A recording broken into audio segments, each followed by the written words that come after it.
Hello, I'm Blaine Bourgeois, and I am here to give you the first development diary for the docu-project that I have named Cacophony of Souls. I plan to do these at least once a month for you to keep you in the loop, and since this is the first one, I'll go ahead at the beginning and give you the too long didn't read, and the essential thing is I don't have a lot for you other than what the project is, few handful of people that I've talked to, what my plan is, and that we're still very far way off from it. So if you wanted more concrete than that, wait till next month, hopefully. But for the rest of you that are going to stick around, I'll go ahead and briefly give you an overview of what it is I'm doing, what this project is.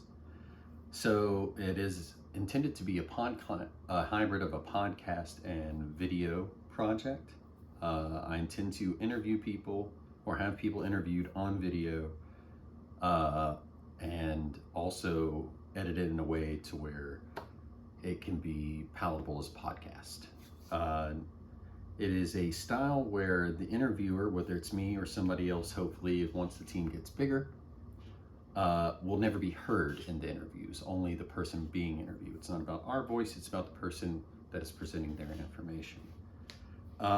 It'll mostly focus on venues and bands and people that worked in these venues or some of these restaurants that were around in the late 90s till the mid-teens. Specifically, the aughts seem to be a really huge golden age for Baton Rouge and music and the art scene, at least to me. So what kind of stuff are we going to be talking about? Well, everything. Like if you ever went to Spanish Moon, you obviously know about 80s Night. And of course, Red Star used to run largely ironic karaoke until the Moon got it. There were other things. Venues had feuds. There's the infamous Dark Room and Moon feud. There's also the Catery that burned down and the Bayou that burnt down. And there's also the movie business boom. I'd like it to have interviews with bands, band members, venue workers.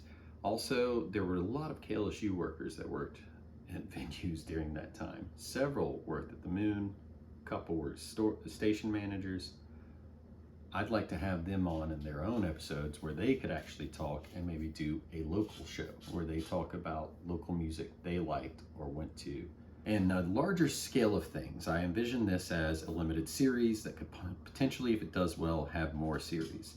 So there are some certain subjects I would love to sit down and talk with people about, but they're so large that I think it would require some success out of a first limited series before we could touch on them. So in the case of something like the Chelsea's Raid, which would just, I'm sure, make a two-part interesting podcast, if nothing else. That's not something I would tackle in this first season series because it's a bigger subject. I'd want to be more prepared. I'd want to have time to get to people for that. But these are the kind of things that would get covered.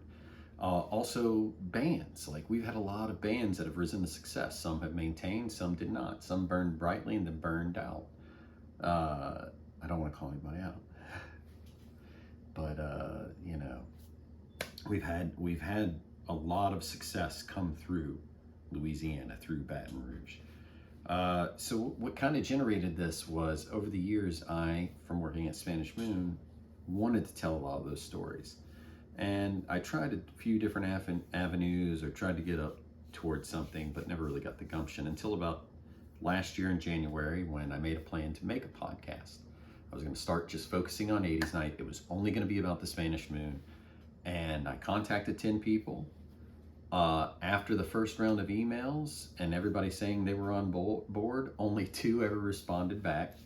And after that first set, and I interviewed one of them, Bird, who has also said that he's down for whatever I do going forward. Well, I'm going to hold him to that. And I had Lindsay Bacon, who was a former bartender, on the line to do an interview, but I put her on the back burner until I figured out what I was going on.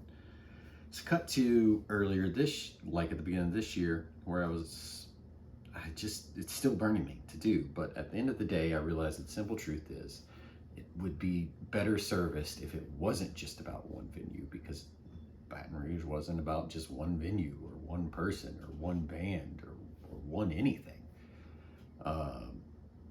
So it makes more sense to tell these stories, to interview more people. And because there was a lot of intermixing, some bartenders worked at multiple venues. Some people would start their career one place and go another one, there's obviously sound preferences. I mean, I just think episodes alone with just some of the sound guys, just to hear how grumpily they can complain about brick walls and the lack of meat baffles would be quite entertaining, I believe. So yeah, that's why this started. I think it would be better to get everybody's story. So what is this going to take to make? Well, a lot of things. Obviously funding. That's not something I'm at yet. That's a different situation. I'm talking to a few people, trying to get other people on board to potentially be part of a team and actually make this a viable thing and actually function correctly.